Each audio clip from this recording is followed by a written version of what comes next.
άγνωσμα.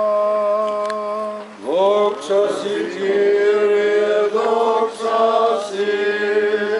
Πρόσχομεν διαγενομένου του Σαββάτου Μαρία η Μαγδαληνή και Μαρία η του Ιακώβου και Σαλόμη ηγόρασαν αρώματα ή να έλθουσε αλήψωση των Ιησούν και λίαν πρωί της μίας Σαββάτων έρχονται επί των μνημείων ανατίλαντος του ηλίου και έλεγον προς εαυτάς της αποκυλήσιμη το λίθον εκ της θύρας του μνημείου και αναβλέψασε θεωρούσιν ότι αποκεκύλιστε ο λίθος ειν γαρ μέγα σφόδρα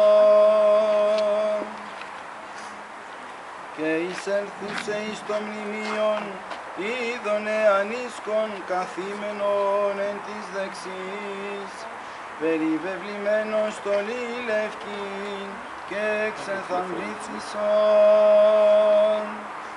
Ο δε λέγει αυτές, μη εκθαμβήστε, Ιησούν ζητείτε των Ναζαρινών των εσταυρωμένων, ηγέρθη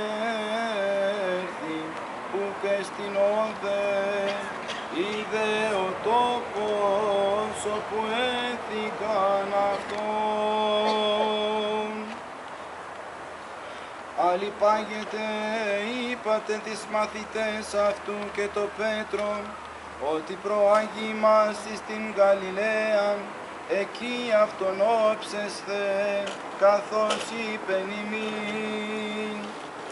Και εξελθούσε ταχύ, έφυγον από του μνημείου, είχε δε αυτάς τρόμους και έκστασης, και ουδενή είπον, εφοβούν.